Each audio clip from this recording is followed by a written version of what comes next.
Welcome back to another episode of the Casey Campbell Podcast. Casey Campbell with you, of course. We are pleased to be joined by Jack Lower of Rochester Football. How's it going?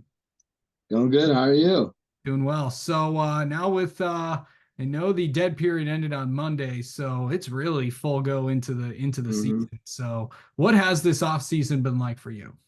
This off season, it's been different than a couple ones because it's involved a lot more of my wrestling, but I'm still heavily focused on football. It's my main sport, and I think the wrestling's helping out a lot too, getting all that just like conditioning in. But it's been a lot more speed focused as well because I feel like I already bring the strength I need. So I've been really focusing on my speed and just getting more explosive for the season. Yeah.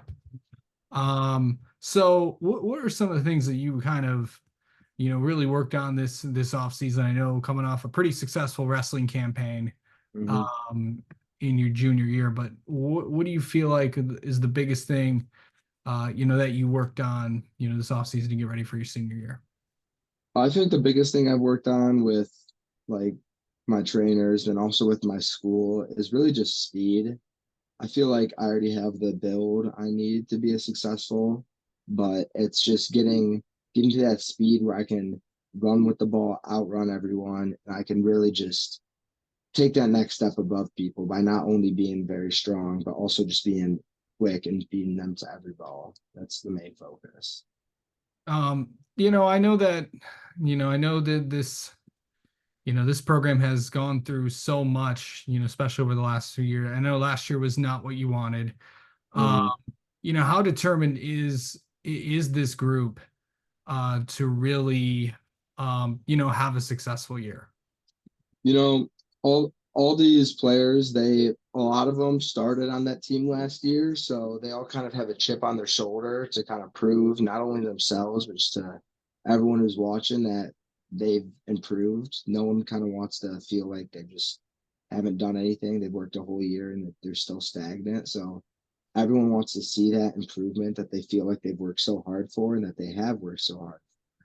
So I think that's going to be one of the main things. I see it in practices too. Everyone kind of has just a chip on their shoulder to be better because all of them played on that bad team. They don't have an excuse of we're different, we'll be better. It's the Yeah. same kids, so they got to work that hard. Yeah, so I was just actually looking at the schedule this year. I know it's you guys got a tough Fraser team, and then of course I think everybody knows who you guys have week two. Mm-hmm. Going up against a team going up against Adams, a team you haven't that this program has not beaten, I believe, since 1996. So Mm-hmm. going into these first few games, what do you feel like you guys need to do to kind of set the tone and have get some wins under the belt early? I think the main things we got to do is just kind of just use this dominant defense. I think we're gonna have a really strong defense this year. All of our we're gonna have a really strong linebacker core. That core has not changed from last year. Trust those linebackers well.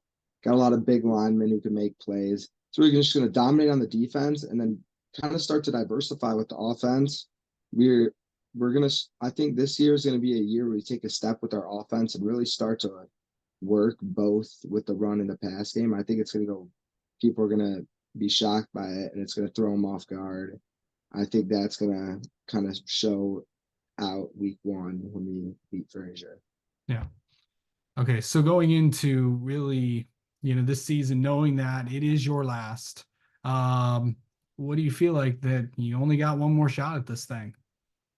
Um, I mean, it's sad, but I mean that's how life works. It's forward, it's linear. So I mean, I can't dwell in the fact that this is my last year. It's kind of just take advantage. I I only have 9 games guaranteed. So in those 9 games, I know I'm not going to leave anything, and I'm really just I'm gonna leave knowing that I worked as hard as I could, and I pushed my teammates as hard as I could.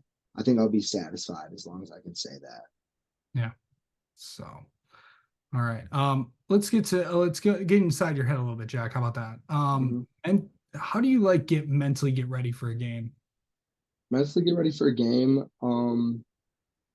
The days leading up, I really focus on just nutrition and just kind of staying calm, eating really healthy because I feel like when I'm eating healthy, I just feel better and I feel like I've been doing every step, like every puzzle piece to prepare for the game. So that's a big one for me mentally. And then game day, school, keep it pretty light, nothing too crazy. But really in my head leading up to the game, I'm just I'm a very just like kind of like math based person, like very just like literal, like practical thinker. So I just think, what can I do to increase our chance to win? And I just think of every single little thing, whether it be this teammate is going to need some help. He's been struggling. Let's make sure to motivate him. And it's this is my main assignment. This guy looks like I need it. I just think about all the small practical things that I need to do in order to increase our chance of winning. It's not really any huge, just like hype thing. It's more just mentally thinking, what is everything I need to do to get us a better chance of winning, whether it is hyping up the guys or whether it's keeping this guy extremely motivated or checking this guy, just things like that. Yeah. Okay, so kind of take me in what are some of the things that um that kind of preview this next month before you kind of really head into the season. So, You mean like for the team? yeah. Like, so this month I think we're gonna especially lock down our run game, get all of our blocking assignments figured out. Everyone knows where they're going. We're gonna get that team bond, strengthen that a lot. Because we're going to a lot of 7-on-7s and stuff, just getting to play with the guys, really getting that chemistry. And I think it's just gonna be about hard work, motivated, just like kind of knowing we got that chip on our shoulder from last season. We got to work through it. So, all right. All right, let's get to know you a little bit. How about that? All right. Okay. So, we'll ask you the famous 10 burning questions if you don't mind. Okay, the first one is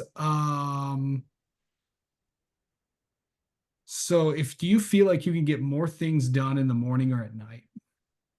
Uh, Probably in the morning for me. I got to work out in before this. It's just kind of I feel like I have more time today if I wake up early to get stuff done. Okay. Um, let's see. Figure out here. What is what's the hardest class you've ever taken? Hardest class, I'd probably say it would be AP Lang I took this year. Okay. It's a really hard class. Teacher pushed us hard just to get us ready for the AP test. But that was probably the hardest class just because it's so creative and you got like it's not really a set way to do. You got to really creative. Okay. What is a food that you will never eat? Food I'll never eat, olives. Not a big olives guy. Okay. What's the biggest thing people don't understand about high school football? Biggest thing they don't understand, I'd say, is probably like just the amount of like I'd say like the amount of responsibilities that come with it beyond just the football. Just because I mean, yeah, every teacher knows if you play football or not. So you have to be a good. You can't mess around like people No. think you can. You just it goes straight to the teacher. So you gotta whatever standard you set for yourself on the football field, you gotta match that in the classroom, which isn't true for most sports. Yeah. Um, okay, what is the biggest thing on your bucket list right now? Uh, Biggest thing on my bucket list. Um, hmm, Probably just probably get sub 4.9 on the 40. Not gonna lie, I've been working on it for a real long time. Really want to get there. So just gonna keep doing that. That's the one bucket list thing I want to get. Okay, what are three things you can't live without? Can't live without my mom, uh probably football, and then my dad. Those Okay. probably those three. They Okay. do a lot. Keep me Absolutely. locked in. Absolutely. Rank your top five places to go out to eat. Uh okay. Number one, Chipotle. Go there a ton. Whole guy, Number burrito two, guy. both for sure. Okay. And then number two is Clean Eats, a place right near my house, got some good food. Number three, probably be Cruise and Mere, restaurant downtown Rochester. Go there, get them out. Four, probably be there's a Mediterranean place on Auburn and Rochester. It's really good. Yeah. And then five will probably be Sheesh Palace, another place right near my house. Good food, Hmm. Lebanese, pretty sure. Okay. What is the most proudest accomplishment you've ever had? I would probably say it was 15 state for wrestling. That just experience and all the work that went into it was just something that I'll probably never forget. It was Okay. just the amount of growth I had that season to get there was huge. All right. Where do you see yourself 5 years from now? 5 years from now, that'll be my senior year of college. So hopefully captain at whatever school fits me for football.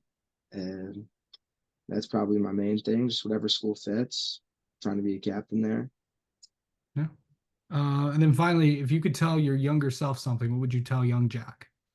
If I had to tell young Jack something, it'd just be trust the process, just because it's a lot of hard work to get to a good level, to get to the level I want to be at. So it's gonna feel like you're doing all this work but not getting there, but it's work and it's doing stuff. Okay. All right. Well, Jack, thanks so much for the time as always, and best of luck in your senior year. Thank you, appreciate it.